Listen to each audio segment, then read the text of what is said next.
verset 38. Actes chapitre 10, verset 38. C'est sur le texte que nous allons méditer ce matin. Actes 10, verset 38.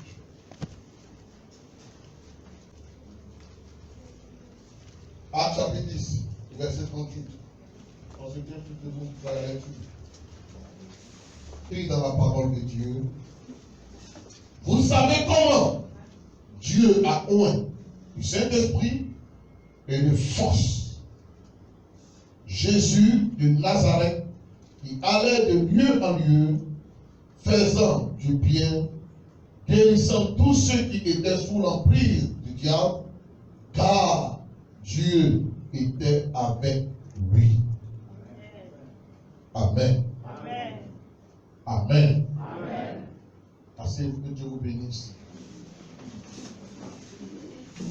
Je rends gloire au Seigneur pour notre texte du livre des Actes des Apôtres. Je vous l'ai déjà dit que ce livre-là, c'est Luc. Il a écrit, le docteur Luc, il a écrit en s'appuyant sur le témoignage de l'apôtre Pierre. Ici, l'évangile des Actes des Apôtres, comme vous la connaissez très bien, les actes, les actions des apôtres. Les évangiles parlent des actes du Christ. Et actes des apôtres parlent des actes des apôtres. Les apôtres de Jésus-Christ. La Bible déclare que Jésus étant resté avec eux durant 3 ans pour les former, 3 ans pour les enseigner, 3 ans pour les mettre en salle de pratique. Et juste après son ascension, avant son ascension, il va leur ordonner d'aller de lieu en lieu pour continuer le travail qu'il avait commencé. Alléluia. Mais avant qu'il ne parte, pour commencer son travail, il devait d'abord attendre que lui, Jésus, il leur donne son esprit, il leur donne sa puissance, il le couvre de son nom avant qu'il ne parte de faire ce travail. Et c'est ce qui va se passer dans le livre de Actes chapitre 2. Effectivement, ils vont recevoir l'esprit. Jésus n'étant plus là, ils étaient livrés à eux-mêmes. Et la Bible déclare que l'esprit venait fraîchement de descendre sur eux et Dieu faisait des choses, des œuvres extraordinaires au travers de leurs mains. Et à la suite de ce ministère, il arrive des moments où on est un peu épuisé, on va se reposer à Jopé, à Jaffa, quand on va en Israël. C'est ce lieu-là existe encore où Simon Pierre allait se reposer. Je crois que ça se trouve à Tel Aviv. Et Pierre était couché lorsque un homme qui ne connaissait pas Dieu à la manière des Juifs. Pourquoi? Parce que la Bible déclare que c'est un Romain, Corneille, un Romain. Mais c'était, en d'autres termes, à cette époque-là, c'est eux qui régnaient sur Israël. C'est eux qui dominaient Israël. Donc ils faisaient partie un peu comme les expatriés français qui sont sur la Côte d'Ivoire. Mais ce temps-là, la Bible déclare que, bien vrai qu'il n'était pas né juif ni hébreu, mais il avait la crainte de Dieu. Alléluia. Il avait la crainte de Dieu. Quelqu'un dit la crainte de Dieu. Il avait la crainte de Dieu. Il obéissait aux lois, aux principes de Dieu. C'est quelqu'un qui priait beaucoup. C'est quelqu'un qui jeûnait. Et c'est quelqu'un qui donnait le monde aux pauvres. Le monde aux pauvres, ça dit quoi? C'est un peu comme quand tu devant les mosquées, un peu dans des carrefours, où les gens qui sont assis, les femmes souvent qui ont des jumeaux, elles viennent s'asseoir au bord de route, les aveugles viennent s'asseoir, les mendiants. Voilà. Ce qu'on leur donne là, c'est le monde. Et il faisait ça constamment. Il faisait ça. Certainement, c'était quelqu'un qui avait un peu. Alléluia. C'est quelqu'un qui avait un peu. Donc il faisait ça constamment. Et il priait Dieu. Mais je sais que dans sa prière, il demandait le salut. Il demandait la protection. Il demandait la grâce de Dieu. Il demandait la faveur de Dieu dans tout ce qu'il accomplit. Mais avant qu'il faisait cette demande-là, il arrosait cela avec des aumônes. Il arrosait cela avec la prière. Il arrosait cela avec une bonne manière de vie. Alléluia. Et la Bible déclare qu'un jour il s'est levé pour faire sa prière. Comme d'habitude. Il était constant dans sa prière. Oui, c'était un homme constant dans sa prière. Et étant constant dans sa prière, la Bible déclare qu'il a eu une vision. Et dans sa vision, il voit un ange qui lui dit, envoie quelqu'un appelé Simon-Pierre. Voilà où il se trouve. Il va venir et te dira ce que tu dois faire. Un peu ce qui s'est passé avec l'apôtre Paul. Alléluia. Et c'est ainsi qu'il va envoyer des émissaires vers Simon-Pierre. Or, en ce temps-là, l'évangile, la bonne nouvelle, était réservée seulement aux Juifs. Les autres nations n'avaient pas droit. Donc, en d'autres termes, c'était un eux qui se partageaient les grâces et les faveurs. Et Simon-Pierre aussi, il a fait un rêve, il a eu une vision. Et dans sa vision, il a vu un filet qui descendait du ciel. Et dans ce filet-là, il y avait des animaux impurs et il y avait des animaux purs. Et il a entendu, surtout c'était des animaux impurs. Il a entendu une voix qui lui a dit, prends-tu et mange. Prends-tu et mange. Lui, dans sa tradition, juive, dans ce qu'on lui a enseigné, ses ancêtres, on lui a dit que tout ce qui est impur, il ne doit pas manger ça. Alléluia. Donc même dans son rêve, il savait qu'il ne doit pas manger ça. Il y a des gens dans leur rêve, ils oublient. Normalement, quand tu es entré dans quelque chose, même dans ton rêve, tu es conscient. C'est pourquoi je crois vraiment que, oui, tu dis que tu es en Jésus, tu dis que tu dors en Jésus, tu dis que tu te mets en Jésus, tu dis que tu marches en Jésus, tu dis que tu fais quoi en Jésus, et puis tu fais des cauchemars, et c'est ta maman que tu appelles, et c'est ton papa que tu appelles. En temps normal, si tu es en Jésus, la première personne que tu appelles, c'est au nom de Jésus. Mais si tu dis au Mao, au Pao, c'est qu'il y a quelque chose de normal. Alléluia. Moi, je bénis Dieu parce que toutes les fois que j'ai eu à faire des rêves, même dans mon sommeil, j'ai pu dire le nom de Jésus. Amen. Il faut dire le nom de Jésus. Et Pierre s'est rendu compte. C'est un peu comme souvent.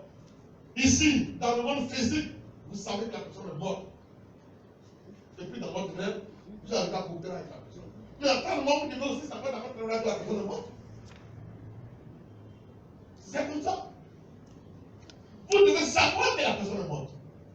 Mais il y a d'autres qui ne savent pas. Ça veut dire quoi? Ça veut dire que ton esprit n'a pas encore accepté cette réalité-là.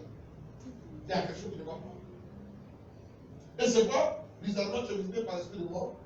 Tu es visité par l'esprit des eaux. Tu vois dans ton rêve ton ex. Tu viens pour avoir des rapports avec toi. Tu vois même ton épouse peut venir avoir des rapports avec toi. Mais tu n'arrives pas à discerner que c'est un esprit des eaux qui vient coucher avec toi. C'est quand tu te dis, ah, la nuit, l'esprit des eaux est venu encore. L'esprit des eaux est venu encore. Mais si tu avais pu discerner dans ton sommeil, tu allais au nom de Jésus prendre côté, te chasser. Mais c'est déjà qui vient dans toi. Et Simon lui a dit non. Il est écrit que je ne dois pas manger ça. C'est un interdit pour moi. Et il a entendu la voix du Seigneur qui lui a dit, c'est moi Dieu, je dis de t'élever et de tuer les manger. Tu ne dois pas déclarer un plus ce que moi j'ai déclaré plus. Lève-toi, tue et mange. Frères et sœurs, c'est un message que le Seigneur est en train de donner à Pierre. Pour lui dire que les animaux impurs étaient les nations, les peuples en dehors d'Israël. C'est vrai qu'ils n'avaient pas droit à l'évangile. Mais à compter d'aujourd'hui, ils avaient droit à l'évangile. À compter d'aujourd'hui, ils pouvaient entrer chez eux parce que avant, on ne pouvait pas entrer chez eux. Vous voyez un peu, quand la femme samaritaine, elle a demandé à voir Jésus. Et quand d'abord Jésus a demandé, elle a dit à Jésus, mais il y a quoi encore? Ça veut dire que entre les Juifs et les Samaritains, il n'y avait pas de relation. Parce que les Samaritains sont considérés des païens. Donc les Juifs ne doivent pas coopérer avec eux, ne doivent pas collaborer avec eux, ne doivent rien leur demander. Et c'est pourquoi Jésus a demandé toi à la femme, elle a trouvé le monde. En disant que c'est mieux que Monsieur la fin des temps. Quand ils veulent tuer les gens, c'est ça ils font. Moi, ça m'a donné le nom de l'eau. Je ne peux pas. Il lui a dit, si tu savais qui te demandait de boire, toi-même tu allais lui demander de l'eau. Parce que l'eau que je vais te donner, il viendra encore des sources d'eau vive. Et Pierre s'est réveillé. Et quand il s'est réveillé, en train de réfléchir sur la vision qu'il a reçue, automatiquement quelqu'un tape à la porte. C'est pour ça les choses de Dieu. Alléluia. Quelqu'un tape à la porte, frappe à la porte. On ouvre, on demande qu'est-ce qu'il y a, non, tu viens chercher Pierre.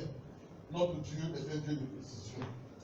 Je vous dis que là où tu te trouves, si la bénédiction est pour toi, tu n'as pas besoin de prier. Tu n'as pas besoin de trembler. Tu n'as pas besoin de faire quoi que ce soit. Reste tranquille. La bénédiction va te localiser. Dieu sait où tu te trouves. Même si tu es dans une maison inachevée, que personne ne sait, mais la bénédiction va te trouver là-bas. Alléluia. La grâce va te trouver là-bas. Les anges vont te trouver là-bas. On est venu chercher Simon Pierre. Automatiquement, il n'a même pas cherché à savoir parce qu'il venait de recevoir quelque chose à part de Dieu. Et c'est levé, il a suivi le monsieur. Ils sont arrivés chez Corneille. Et il a demandé le roi à Corneille, mais pourquoi tu as envoyé les gens me chercher? Et Corneille va lui expliquer ce que lui a dit. Et quand il lui a expliqué, ça concordait avec ce que c'est Simon Pierre. Alors, Simon Pierre va commencer à parler. Il dit,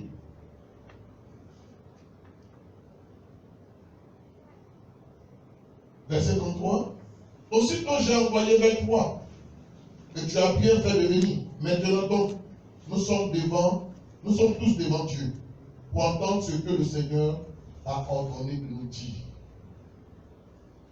Parce que là, on dit, d'envoyer quelqu'un les chercher. Certainement, Dieu a mis en toi un message pour nous. Donc, tu as bien fait de venir, il faut nous dire ce que le Seigneur veut nous dire. Il faut nous apporter la parole de Dieu.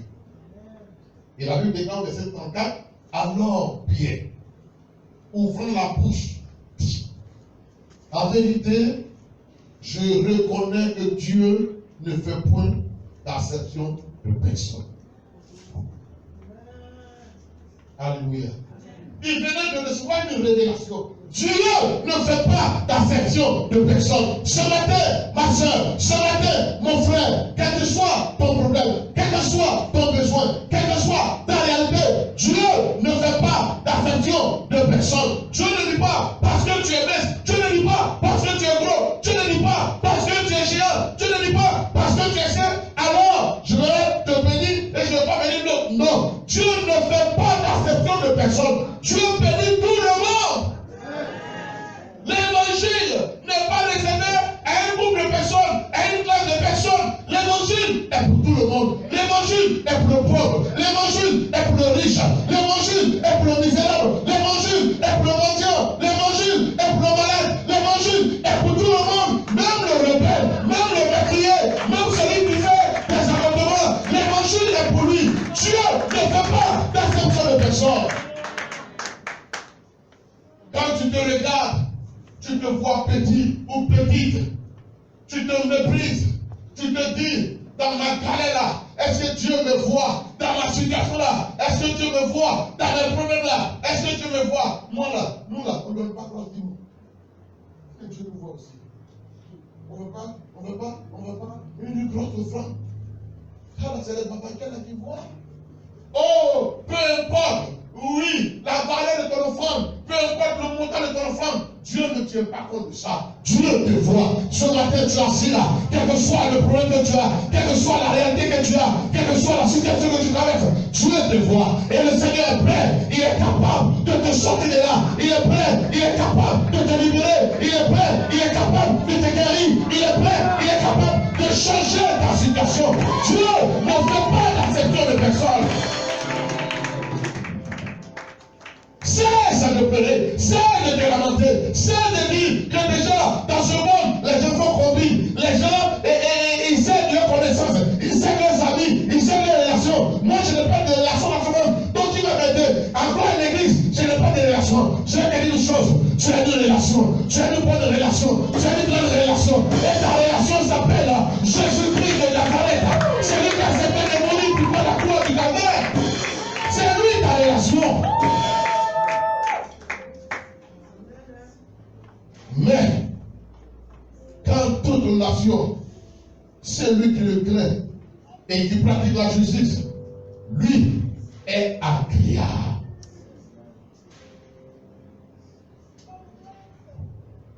Dans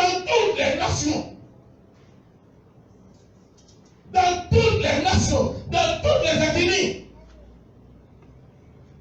c'est lui qui le craint, c'est lui qui le respecte, c'est lui qui l'honore.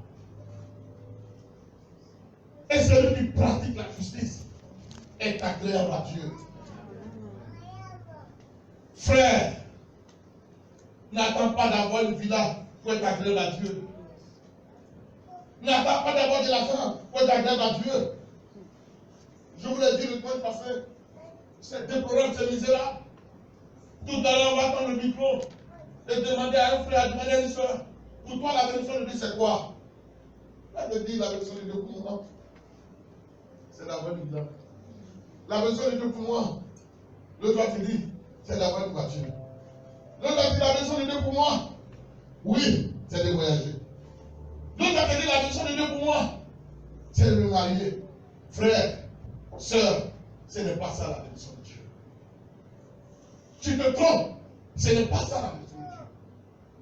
Ça, ce sont les conséquences de la bénédiction. Mais ce n'est pas ça la bénédiction. La bénédiction, c'est d'être en paix avec Dieu. La bénédiction, c'est avoir ses péchés être pardonnés.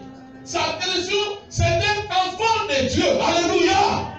Aujourd'hui, quand vous entendez l'Ivoirien parler, tu dois l'Ivoirien chrétien parler, mais c'est des choses que tu racontes. Quand tu dis tu adores Dieu, là, tu adores. Qu'est-ce que c'est ça? Il faut démarrer tes pieds. C'est à partir de tes pieds que tu peux dire que tu t'habilles. Non, frère. Il donne de ce question. Mais c'est ce que fait aujourd'hui beaucoup. Ne cherche plus à avoir une parfaite relation avec Dieu, mais ils préfèrent plutôt avoir le matériel. Parce que pour eux, avoir le matériel, on est béni par Dieu, on a prouvé par Dieu. Mais Jésus a dit en ce jour-là, je leur dirai, je ne vous ai jamais connu. Il a envoyé la parole aux fils d'Israël en leur annonçant la paix par Jésus-Christ, qui est le Seigneur de tous. Vous savez ce qui est arrivé dans toute la Judée après avoir commencé à Galilée, à la suite du baptême que Jean a prêché. Vous savez comment Dieu a oué. Alléluia. Alléluia. Alléluia. Vous savez comment Dieu a oué Jésus-Christ de Nazareth. Il dit, comment Dieu a oué du Saint-Esprit et de force Jésus-Christ de Nazareth, qui allait de lieu en lieu, faisant du bien, guérissant tous ceux qui étaient malades, qui étaient sous l'emprise du diable, car Dieu était avec lui. Car Dieu était avec lui. Car Dieu était avec lui. Comme ce matin, Dieu est en ce lieu. Comme ce matin, Dieu est assis près de toi. Comme ce matin, Dieu est là pour solutionner ton problème. La Bible déclare que Dieu a oint de Saint-Esprit et de force Jésus-Christ de Nazareth, qui allait de lieu en lieu. Il partait de lieu en lieu dans le but de faire du bien. Dans le but de faire du bien. Et le bien qu'il faisait, c'était quoi? C'était d'abord qu'il pardonnait les péchés des gens, c'était qu'il guérissait les malades, c'était qu'il purifiait les lépreux, c'était qu'il restaurait ceux qui étaient abattus, ceux qui étaient rejetés, ceux qui n'avaient plus, lui, la joie de vivre. Il leur apportait une vie nouvelle. Parce que la Bible déclare que Dieu était avec lui. Dieu était avec lui. Ce matin, quel est ton problème? Quel est ton besoin? Quel est ton fardeau? fardeau. Dieu est là pour te décharger. Dieu est là pour te libérer. Dieu est là pour te guérir. Dieu est là pour t'apporter un mieux-être, un plus. Il est là pour pardonner ton péché. Certainement, avant de venir dans ce lieu, tu as péché. Tu as fait des choses horribles, des choses abominables, des choses qu'on ne peut pas dire en plein jour. Mais je te dis qu'il est là ce matin pour te pardonner. Il est là ce matin pour effacer cette faute-là, pour effacer ce péché-là. Il est là ce matin pour toi. Tu es tellement important que pour toi, Dieu lui-même se déplace.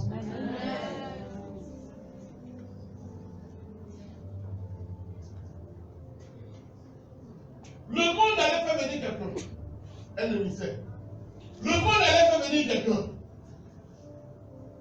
Mais Dieu, lui, ne n'envoie pas quelqu'un. Lui-même, il vient. Quand on lisait Exode, quand Dieu s'est révélé à Moïse, il a dit quoi? Il dit, j'ai vu la souffrance de mon peuple et je suis descendu pour le libérer. Alléluia. Alléluia. Alléluia.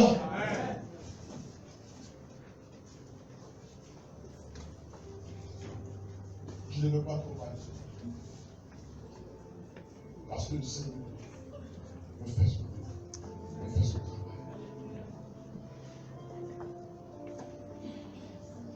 Je veux simplement te dire, espère. Je veux simplement te dire, elle est regarde sur. Alléluia. Il est capable de changer ton vie. Il est capable de changer ta situation. Il est capable. Il est capable, je vous le dis. Je ne suis pas en train de vous raconter des contes de fées, non. Des blagues, non. Des histoires drôles, non. Mais je vous dis la vérité. Le même Jésus qui a guéri hier est le même Jésus qui va guérir aujourd'hui. Le même Jésus qui a délivré hier est le même Jésus qui va te délivrer aujourd'hui. Le même Jésus qui a libéré hier est le même Jésus qui va te délivrer aujourd'hui. La Bible déclare qu'il a ressuscité les morts. La Bible déclare qu'il a purifié les peuples. Frère, ce ne sont pas des histoires. C'est la vraie, la vérité. C'est la réalité. C'est pourquoi je te dis ce matin, quel que soit ton problème, quel que soit ton besoin, quelle que soit ta situation, Jésus-Christ est le même hier, aujourd'hui et éternellement. Il est prêt à te libérer. Il est prêt à te délivrer. Il est prêt à te guérir. Il est prêt à changer ta situation. Si seulement tu peux avoir les regards sur lui. Si seulement tu peux avoir les regards sur lui. La maladie va te quitter. On ne va pas te poser les mains, mais la maladie va te quitter. On ne va pas te poser les mains. Le problème de Dieu va te quitter. Pourquoi? Parce que Jésus-Christ chasse les démons.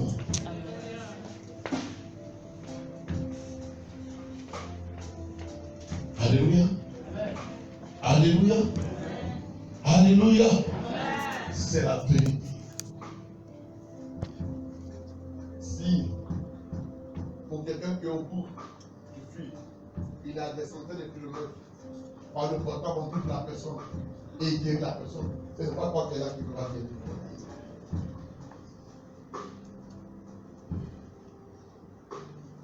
Je crois ce matin.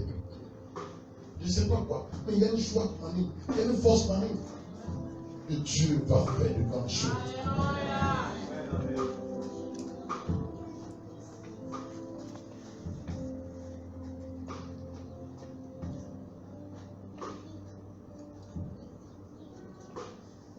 Nous allons fermer les yeux.